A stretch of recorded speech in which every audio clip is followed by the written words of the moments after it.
السلام علیکم سامعین، welcome to my channel voice of Mona. ہماری آج کی سٹوری کا نام ہے انتظار محبت۔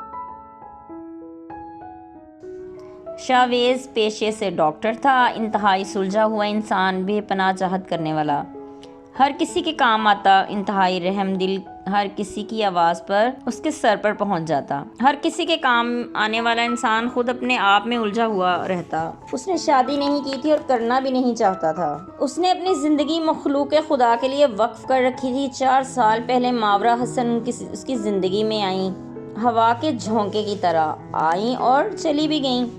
وہ عام سی شکل و صورت کی لڑکی تھی۔ شاویز کو عجیب سی کشش محسوس ہوئی، وہ بولتی بہت اچھا تھی۔ ان کی جاب اکٹھی تھی، شاویز کو پتہ ہی نہیں چلا وہ کب اس سے اٹیچ ہو گیا۔ وہ 2 سال اکٹھے ہی تھے، پھر وہ ملک سے باہر چلی گئی، وہاں جا کر جاب کر لی۔ شاویز کبھی اسے بتا ہی نہیں پایا، لیکن کچھ وقت تو بہت مشکل گزرا، پھر مشکل سے شاویز نے خود کو سنبھالا۔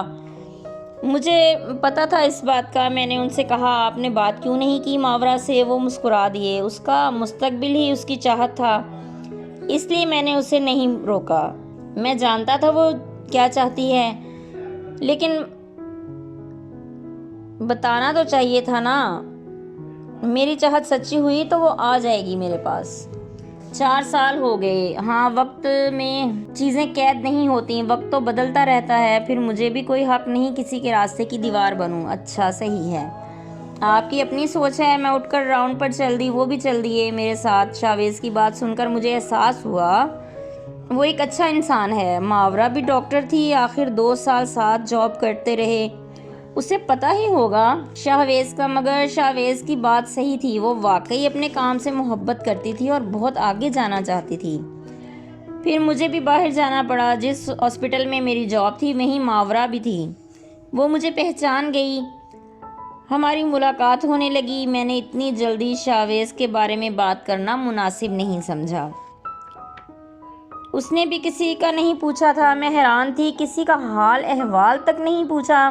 اسی دوران عید آ گئی، اس نے مجھے بھی انوائٹ کیا، میں نے بھی حامی بھر لی۔ ویسے بھی میں اکیلی تھی۔ میں اس کے گھر پہنچی، اس کی فیملی بہت اچھی تھی، کافی لوگ آئے ہوئے تھے۔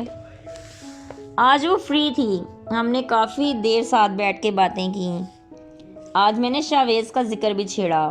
تمہیں یاد ہے ہمارا پورا گروپ؟ ہاں سب یاد ہیں، لیکن کبھی رابطہ نہیں کیا، یہاں آ کے ٹائم ہی نہیں ملا۔ لیکن بہت لوگ ہیں جو تمہیں یاد کرتے ہیں۔ ہاں، کرتے ہوں گے۔ شاویز یاد ہے تمہیں؟ ہاں یاد ہے وہ بھی۔ یہ کہتے ہوئے وہ ایک لمحے کے لیے سنجیدہ ہو گئی، پھر ہنس دی۔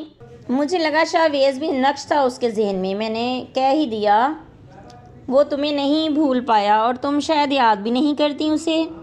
اس کے چہرے کا رنگ چینج ہو گیا۔ میرا خیال ہے پھر بات کریں گے کبھی اس کے متعلق۔ مجھے سمجھ آ گئی، وہ سمجھ چکی تھی میں کیا پوچھنا چاہتی ہوں۔ پھر کھانا کھا کے میں واپس آ گئی۔ پھر دوبارہ میں نے بات کرنا مناسب ہی نہیں سمجھا۔ ہم روز ملتے تھے لیکن بات نہیں ہوتی تھی زیادہ۔ وہ ایک دن کچھ پریشان تھی، میں نے پوچھا تو سر ہلا دیا۔ کچھ نہیں ماورا، کیا بات ہے بتاؤ تو صحیح۔ کچھ نہیں ابیرا، میں ٹھیک ہوں، ویسے ہی گھر میں کچھ ٹینشن تھی۔ ٹھیک ہے۔ وہ دونوں بات کر ہی رہی تھی کہ شاویز کی کال آئی۔ اس نے بتایا ماورا اس کے پاس ہے۔ اس نے موبائل ماورا کو دے دیا۔ ماورا نے بھی حال احوال پوچھا، پھر کال کٹ گئی۔ ابیرا، شاویز نے شادی نہیں کی؟ نہیں ماورا، نہیں کی اس نے شادی۔ وہ خاموش ہو گئی۔ سچ پوچھو تو تمہاری وجہ سے ہی نہیں کی، آج بھی وہ اکیلا ہے۔ ابیرا، میرے دل میں کوئی ایسی بات نہیں ہے۔ ٹھیک ہے، میرا فرض تھا تمہیں بتا دینا۔ تم صحیح ہو اپنی جگہ۔ میرا فیملی بیک گراؤنڈ ایسا تھا جس کی وجہ سے میں نے فیصلہ کیا میں نے شادی نہیں کرنی۔ چلو چھوڑو، رہنے دو، مجھے سمجھ آ گئی ہے۔ آج کے بعد اس ٹاپک پہ بات نہیں ہوگی کبھی۔ ہاں، میں بھی نہیں چاہتی، اس لیے تم نے جب بھی بات کی میں نے منع کر دیا۔ وہ ایک اچھا انسان ہے، میں نہیں چاہتی اسے کوئی تکلیف دوں۔ میں بتا دوں گی تمہیں، لیکن ابھی نہیں، ٹھیک ہے؟ ایسے تمہیں اچھا لگے۔ پھر میں انتظار میں تھی کہ وہ خود مجھے بتائے۔ ایک دن اس نے خود ہی مجھے کھانے پر انوائٹ کیا۔ میں اس کے ساتھ اس دن ہاسپٹل سے نکلی، ہم ایک پاکستانی ریسٹورنٹ پر چلے گئے۔ لندن میں وطن کا ماحول دیکھ کر دل خوش ہو گیا۔ ماورا، آگے بھی آتی ہو یہاں؟ ہاں، آتی ہوں اکثر۔ اچھا، میں جب وہاں تھی ادھر آنے کی تیاری کر رہی تھی تو میرے ساتھ حادثہ ہو گیا تھا. اس کی وجہ سے میری زندگی اچانک بدل گئی. میں وہاں کے کلچر سے واقف ہوں. اس حادثے کی وجہ سے میں ماں نہیں بن سکتی تھی. شاویز مجھے پسند تھا لیکن میں نے بہتر یہی سمجھا کہ اسے چھوڑ دوں, اسی لیے کوئی رابطہ نہیں کیا. میں بھی سن کر خاموش ہو گئی. وہ صحیح کہہ رہی تھی, ہمارے ہاں اولاد نہ ہونا بہت بڑی بات سمجھی جاتی ہے, لیکن تمہیں بتا دینا چاہیے تھا وہ آج بھی اکیلا ہے. وہ اپنی زندگی میں آگے بڑھ جاتا. ہاں یہ تو مجھے پتا ہی نہیں تھا کہ وہ انتظار کرے گا اور میرا واپسی کا کوئی ارادہ بھی نہیں ہے. ہاں مجھے پتا ہے. پھر اسے بتا دو, تم بتا دو. مجھ میں ہمت نہیں ہے. پھر ہم کھانا کھانے لگے. کھانے سے فری ہو کر ہم واپس چل دیے.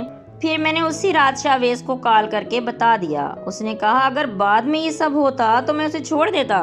نہیں, یہ اس کی غلط فہمی ہے, اس کا بھی قصور نہیں, ہمارا معاشرہ ہی ایسا ہے. پھر اس نے ماورا کا نمبر لے لیا. وہ خود اس سے بات کرنا چاہتا تھا.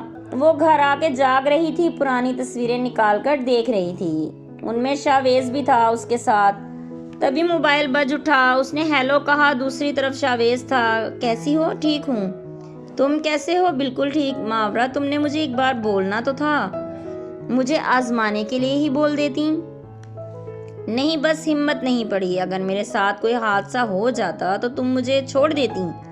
نہیں, میں کبھی ایسا نہیں کرتی. تو مجھ سے کیوں بات نہیں کی گئی تھی؟ اسی لیے تم فیملی والے ہو. میری زندگی میری ہے اور کوئی بھی میرے فیصلے کے آگے نہیں بولتا. لیکن مجھے پتا ہے وہاں اچھا نہیں سمجھتے, سب لوگ ایک جیسے بھی نہیں ہوتے.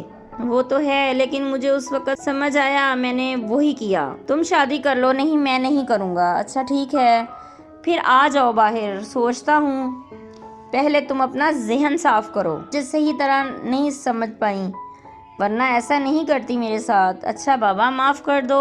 نہیں, کوئی ضرورت نہیں ہے معافی مانگنے کی. جیتے رہیے, خوش رہیے. ملتے ہیں اگلی کہانی کے ساتھ.